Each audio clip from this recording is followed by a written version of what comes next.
Nanded municipal corporation ने hawkers के लिए एक शानदार स्कीम मुतारुफ की है, जिसके तहत शहरी हुदूद में रास्तों पर बंडी लगाकर सब्जी, फल और दूध और दीगर अशिया के कारोबार करने वाले हॉकर्स के लिए दीनदयाल अंत्योदय योजना के नाम से ये स्कीम शुरू की गई है। इस स्कीम के तहत कॉरपोरेशन इंतजामिया पहले मरहले में सभी हॉकर्स का सर्वे करेगी। सर्वे में जिन अफराद के हॉकर्स होने की हैसियत से शनाख्त होगी, उन्हें लाइसेंस जारी किया जाएगा और उसके बाद उन्हें कारोबार के लिए जगह फराहम की जाएगी। इस सर्वे मुहिम का आज पहले दिन कला मंदिर इलाके के भाजीपाला मार्केट में लाइसेंस की तकसीम का प्रोग्राम अमल में आया।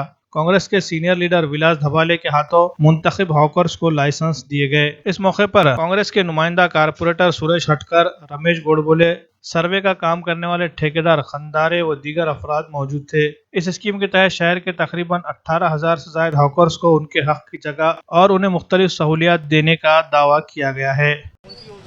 नांदेड वाघाळा महानगरपालिकेच्या वतीने नांदेड वाघाळा महानगरपालिकेच्या हद्दीतील पथविक्रेत्यांना त्यांची नोंदणी करून त्यांना लायसन देणे, त्यांना ओळखपत्र देण्याचं काम महानगरपालिकेच्या वतीने हाती घेण्यात आलेलं आहे। या कामाचं निविदा काढल्या होत्या। ती निविदा स्वयंदीप संस्थेला मिळालेली आहे। त्या संस्थेच्या वतीनं आज या प्रभागाचे लोकप्रिय नगरसेवक आदरणीय विलासदादा धबाले यांच्या वाढदिवसानिमित्त या प्रभागातील जे हॉकर्स आहेत, या हॉकर्सची नोंदणीचा उपक्रम आज आपण चालू केलेला आहे। या हॉकर्सवाल्यांना नोंदणी झाल्याच्या नंतर त्यांना स्थायी स्वरूपाची जागा मिळाली पाहिजे। त्यानंतर त्यांचा व्यवसाय वाढवण्यासाठी 3 लाख रुपयापर्यंत बिनव्याजी कर्ज त्यांना मिळणार आहे।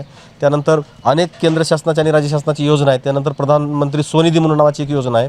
त्या योजनेमधून देखील त्यांना 10,000 रुपये तात्काळ म्हणजे लायसन वगैरे झाल्यावर लगेच त्यांना ते देखील रक्कम मिळणार आहे। तर छोट्या व्यापाऱ्यांचं पुनर्वसन व्हावं आणि देशाच्या आणि राज्याच्या अर्थव्यवस्थेमध्ये छोट्या व्यापाऱ्यांचा खूप मोठा हिस्सा असतो, परंतु देशाची अर्थव्यवस्था आपण पाहिली की मोठमोठ्या उद्योगपतींचंच नाव येत असतं, परंतु छोट्या व्यापाऱ्यांचा खूप मोठा हिस्सा देशाच्या अर्थकारणामध्ये असतो। म्हणून छोट्या व्यापाऱ्यांना मजबूत करण्यासाठी हे जे शासनाचं धोरण आहे, त्या धोरणाची अंमलबजावणी नांदेड वाघाळा महानगरपालिकेच्या वतीनं करण्यात येत आहे आणि त्याचं काम करण्याचं काम हे आपल्या स्वयंदीप संस्थेकडे देण्यात आलेलं आहे।